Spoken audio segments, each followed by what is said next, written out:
Ravens and Steelers, as you know by now, has been moved to Sunday afternoon. That decision coming after the COVID-19 outbreak among the Ravens worsened, and the league wants more time to conduct testing and contact tracing. Baltimore adding 3 more players to their reserve COVID list yesterday. The Ravens now have 7 players who've either tested positive or have been identified as close contacts. And then this is maybe the most important part. The team has disciplined a staff member in connection with the outbreak. So let me bring Adam Schefter into the conversation here. It always begins with Shefty with the latest. Shefty, what can you tell us about what's going on in Baltimore, particularly with this staffer?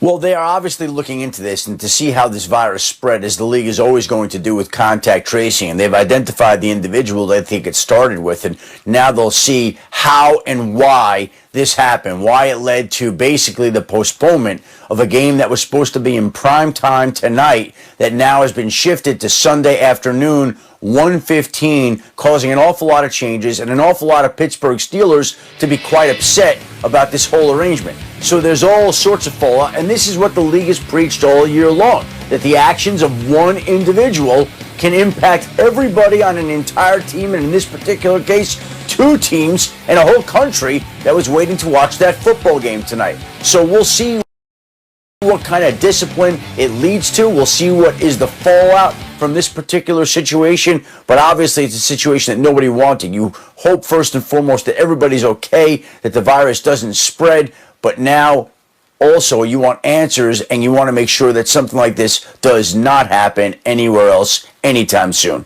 Right. The one thing we know for sure is they will not play tonight. We do not know with certainty that they'll be able to play Sunday, right? Can you pick up the thought from there? Where does it go from here?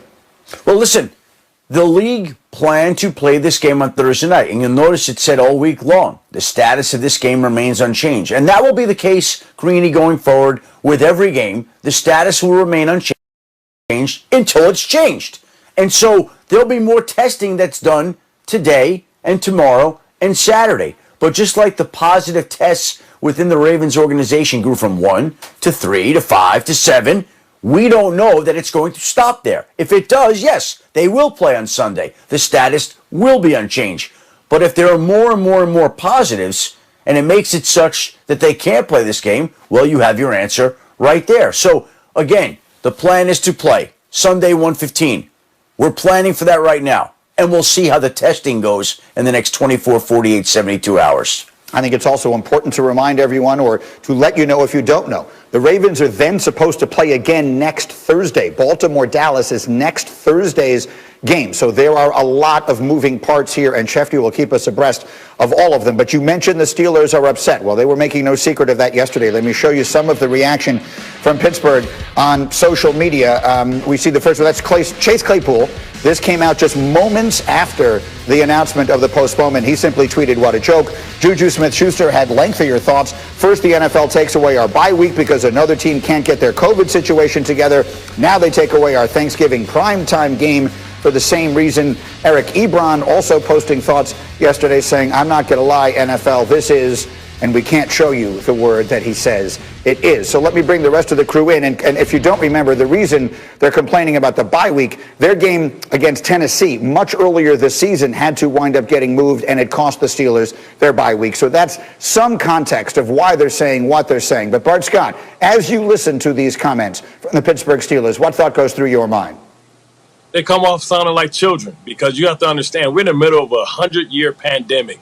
They have to understand and read the temperature of the room. This virus is spreading all over the country, and they should feel blessed that they haven't been, exposed to it.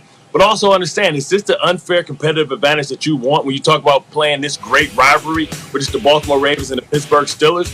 This is one of the best rivalries in all of football, and this game has huge implications as far as the Ravens being able to have opportunity to go to the playoffs. So you want them to play without 7 of their players? Is that what makes you feel better? I think maybe what they did is they looked at the film and saw the fact that they got beat up last game. And it was the fact that Lamar Jackson turned the ball over in the red area, and not that they dominated the Ravens the first time around. Dominic, what do you think? I mean, I get where Bart's coming from, but I also understand being upset if I'm a Steelers player. Like, they feel like they have a Super Bowl caliber team, and they feel like they are in the lead in the AFC, and every game matters, and this stuff matters. To have your season disrupted twice. And I understand you got to read the temperature. It's a global pandemic. I understand all that. But by all reports, they are following the protocols. They are not having these major outbreaks. To have their season impacted, potentially championship season impacted on two separate occasions because of what seems to be some irresponsible behavior by their rivals, not even someone in their own locker room, like that would upset me. I can't be upset at the NFL necessarily because it seems like they're doing the right thing to try to protect these players and not expose them to this. But I understand being upset with the teams who can't get their COVID situation in order, and that impacting your team, impacting your potential undefeated season, impacting your potential first-round bye in the playoffs. That would really upset me. It could wind up impacting that. We can get as far down the rabbit hole on this as we want to, but this is one of the things that could trigger the mechanism by which 8 teams make the playoffs in either conference this year, which would mean no one gets a bye in the first round. D. Wood, what's your overriding thought as you listen to some of this? Well, listen, I understand where Bart is coming from. It's the fact that we're in a 100-year pandemic. This is a season unlike anything that the NFL has ever experienced. But at the same time, you know, if you're the Pittsburgh Steelers, you've been doing things the right way. You've been following the protocols, doing everything that the league has laid out for you. And then here you have your chief rival within the division, the Baltimore Ravens, and one of their staff members goes out here and not doing what he's supposed to be doing, and now the whole team gets infected, and the game gets pushed back. That affects your preparation. Remember, Greeny, when you're playing on a Thursday, it's not like you're going out there practicing in pads and all those type of things. It's more like a walkthrough situation. So now the game gets pushed back to Sunday. Now you got to change your calendar. Players are creatures of habit, so I can understand why players are upset in this particular situation. Yeah, I think this is a case where everyone can be right. It's easy to understand why the Steelers would be upset by all of this, but I actually think Bart makes a good